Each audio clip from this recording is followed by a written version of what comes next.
بسم اللہ الرحمن الرحیم صلی اللہ علی سیدنا محمد وآلہ واصحابہ وسلم۔ ہمارا آج کا موضوع خاص راہ سلوک کی پہلی سیڑھی کیا ہے۔ دیکھیں سامعین، روحانیت میں سلوک وہ راستہ ہے جس پر چل کر انسان روحانی منازل طے کرتا ہے اور اپنے اندر کی دنیا آباد کرتا ہے، اور راہ سلوک پر چلنے والے کو سالک کہتے ہیں۔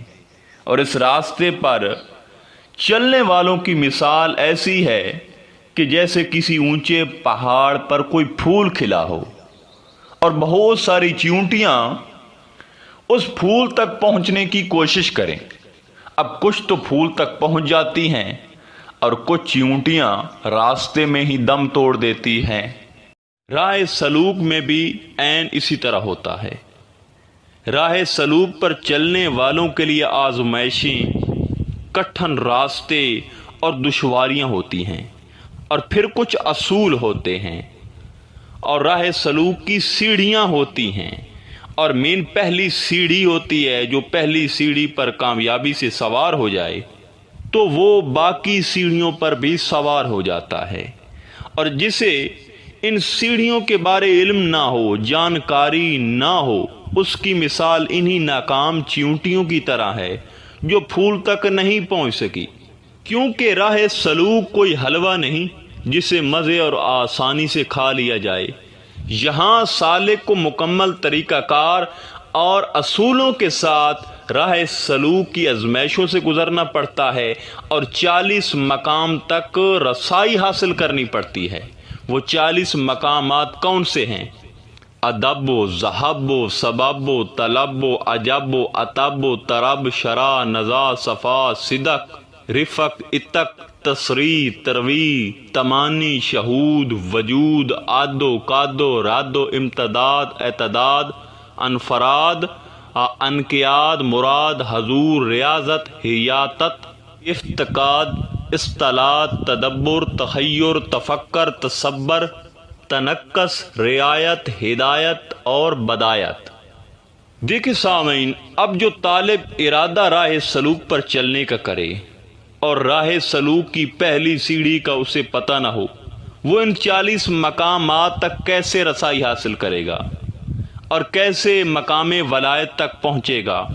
اور ایسا سالک جسے راہ سلوک کی پہلی سیڑھی کا علم ہو اور وہ اسے تھام لے، تو اس کا مطلب یہ ہوا کہ وہ درست سمت جا رہا ہے، وہ ایک دن منزل تک ضرور پہنچے گا۔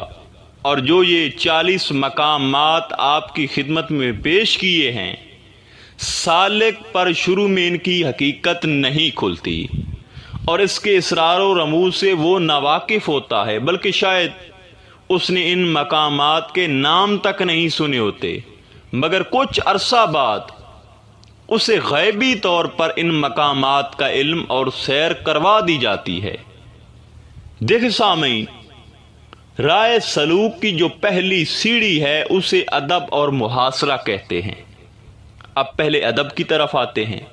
دیکھیں سامعین، زیادہ لوگ ادب کو 3 حرف کا مجموعہ سمجھ کر آگے گزر جاتے ہیں۔ ان کو یہ نہیں پتہ ہوتا کہ ادب کیا ہے، حتیٰ کہ راہ سلوک سراسر ادب کا نام ہے۔ بغیر ادب کے اس راہ میں کچھ نہیں ملتا، اور جو سالک ادب سے محروم رہتا ہے وہ مقام قرب سے دور اور مقام قبولیت سے بھی محروم کر دیا جاتا ہے۔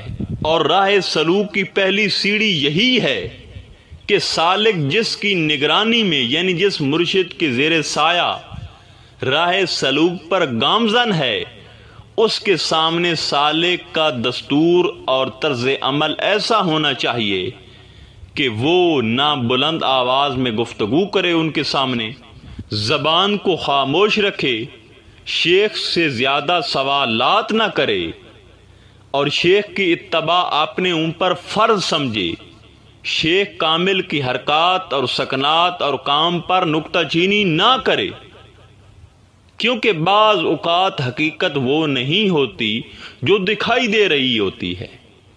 قرآن مجید میں آپ کے سامنے حضرت خضر اور حضرت موسیٰ کی مثال موجود ہے، اور یہ اس بات کی شاہد ہے کہ فقیر کا کوئی کام حکمت سے خالی نہیں ہوتا۔